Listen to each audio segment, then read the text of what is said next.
Supranil has quoted Nisargadatta Maharaj, and he is saying something remarkable here.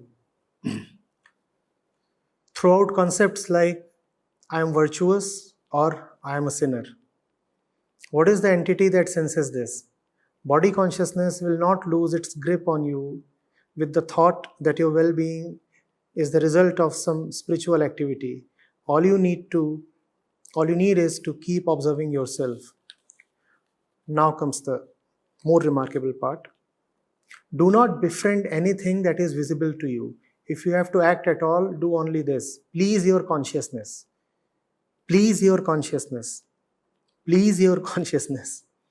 It is very merciful. It will show you all that is directly. So Supranil is asking, how is it possible to please the consciousness without getting pleased in turn? Moreover, the sense of correlation between spiritual activity like listening to talks or reading books and the sense of well-being and peace arises automatically. Why is it told to get rid of that? Kindly guide.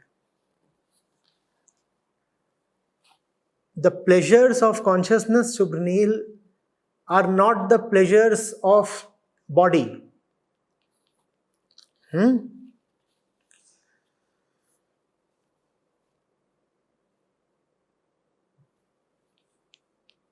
The body has its pleasures, and consciousness has a totally different dimension of pleasure.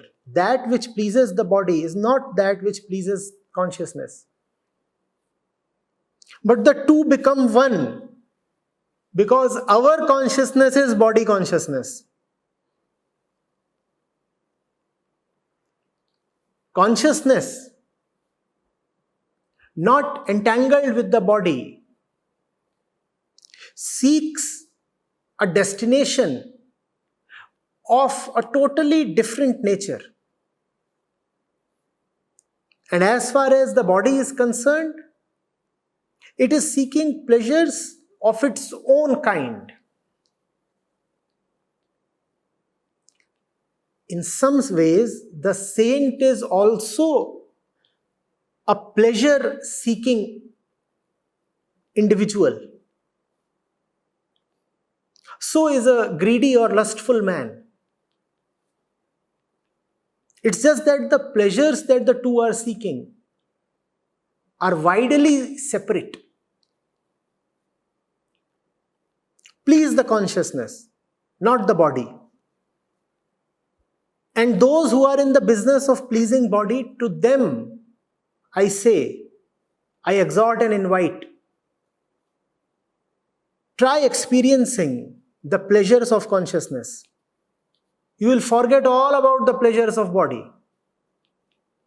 If pleasure is what you must have, then in Nisargadatta Maharaj's parlance, have the pleasures of consciousness. The pleasures of the body inflate the body, reinforce the body. And the pleasures of consciousness dissolve the consciousness. Such a great difference. The more pleasures you give to the body, the more body identified you become. The more pleasures you give to consciousness, the more all identifications dissolve.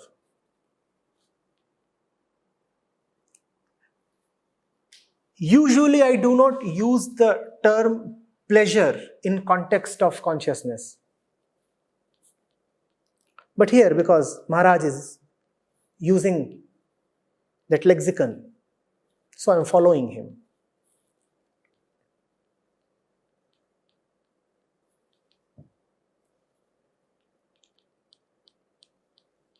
The pleasures of body are called sukha.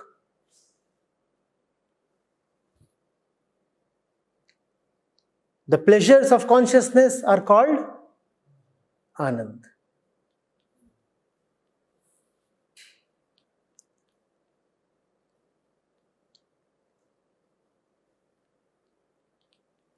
And the two are very different.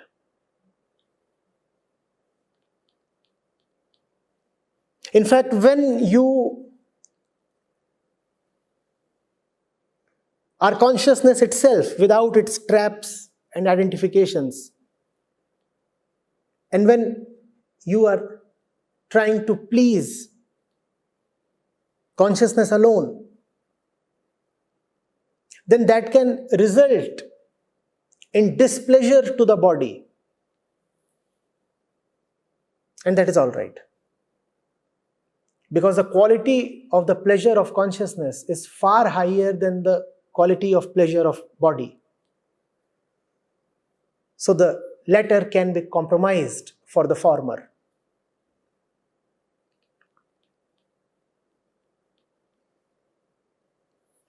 Getting it? Why does the consciousness need to be pleased? Because it is lonely. It usually gets attached to the body. Now you are saying, no, you will not have the body. So it has become even more lonely. You need to give it something better than the body. That is what is called pleasing consciousness. Give consciousness something better than the body to be with. This will greatly please consciousness and probably annoy the body. But that is okay. It's a good trade-off.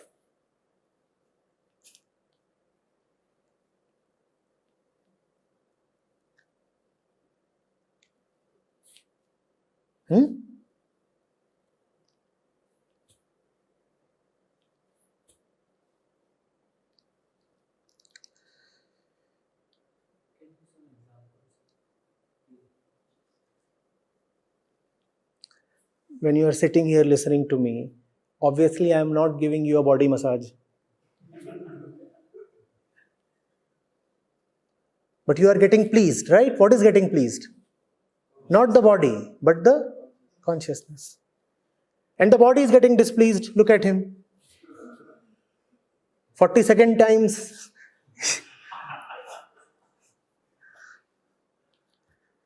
So that's what I'm saying. In giving pleasure to consciousness, even if the trade-off is that you will have to displease the body a little, it is all right.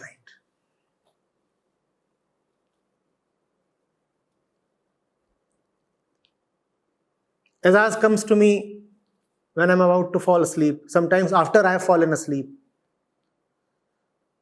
and starts massaging.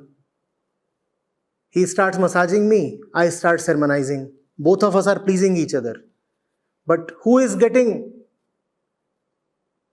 a better deal? Ajaz. He is giving me pleasure of the body. I am giving him pleasure of consciousness. And that is the reason he keeps sneaking into my room. After all of you have fallen asleep, he will come over, pick up some oil or something and start doing his thing. Usually I have fallen asleep by that time and I wake up. What is it? And find him at my feet. So I start saying something.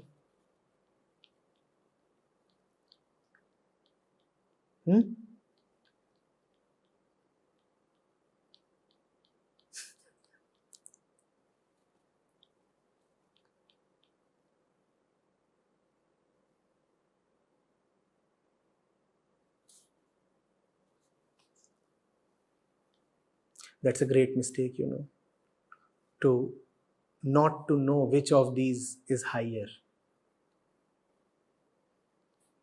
It's a cardinal mistake man makes, to place the pleasures of body higher than the pleasures of consciousness.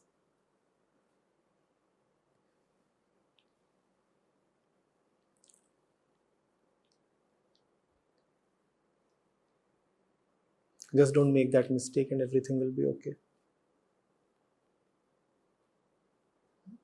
Acharya Ji, does negation of what is not, negation of what is not will always bring us to what is? It will not leave you to go to any point. You are saying, sir, if I negate what is not, will it bring me to what is? That which is not includes you as well. If that which is not is negated, will you still be left? But that is the common expectation. After everything has been negated and cut down, I will survive and I will then reach the truth. Once you are determined to cut down everything that is not, you will have to first of all slit your own throat. Firstly, you are not. Who will then remain to reach the truth? Therefore, the truth is not a destination. Forget the truth. Look at your own validity. Do you exist? And if you do exist, is it doing any good to yourself?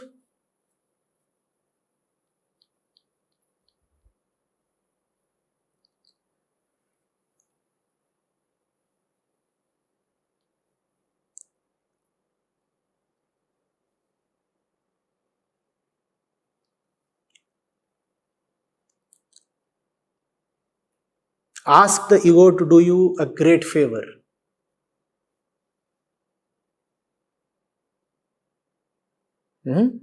What?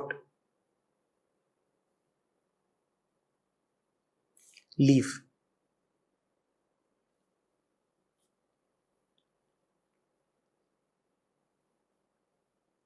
She leaves,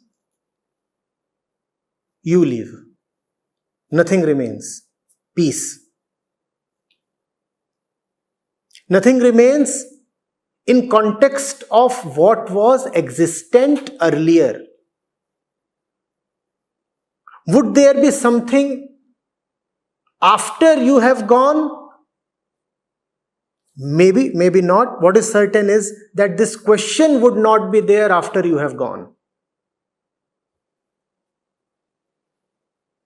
The very need to be certain that even after your disappearance, things will carry on is a mark of the ego still hanging around. It is only the ego that wants a certainty about the future, right? After I am gone, would there be bliss? After everything has been negated down, would there be truth? You're talking about the future. Who is concerned about the future? Exactly that entity which you are thinking of hacking down. If it has been hacked down, who will think about the future? So don't think about the future. Just see whether all this that is around you and within you needs to exist, whether it is doing you any good by its existence. It's a simple thing, right? Just look at what you have and what you are and ask yourself, is it doing me any good? Full stop.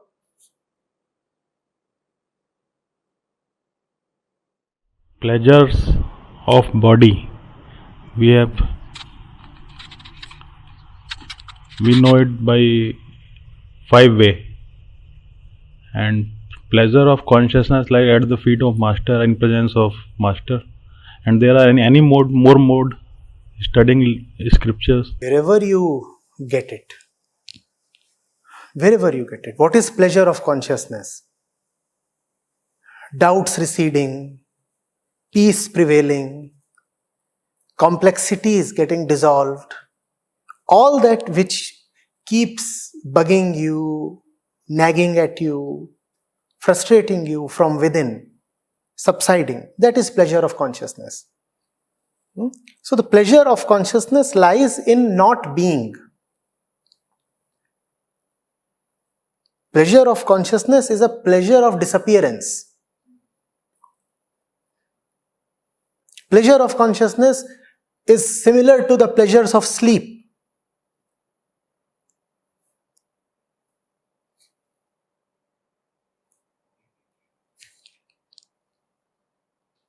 And why do you want to try out 5 or 7 alternate ways of seeking pleasures of consciousness? You said, I know 2 ways of getting pleasures of consciousness, reading scriptures and listening to the Guru. Can you tell me 5 other ways? Why these 2 ways you want to abandon? If you know 2 ways, is that not sufficient? Why do you want 5 other ways? But man is like this, Can I have a few more options? I love him, I also love him.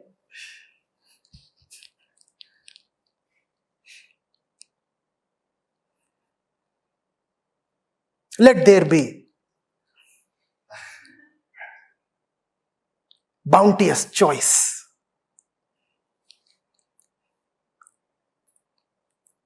If man gets one option, he should be thankful for that, and that should suffice for entire life.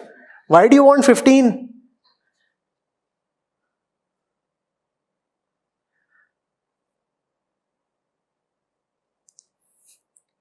There are 150 actually. But you do not need 150. And if you chase 150, you will not have probably even a single one.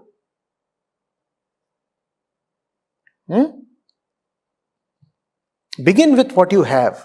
Be grateful for what you already have. Stick to it. Maybe that will open the door for many others. But don't be in expectation of many others. Stick to what you have.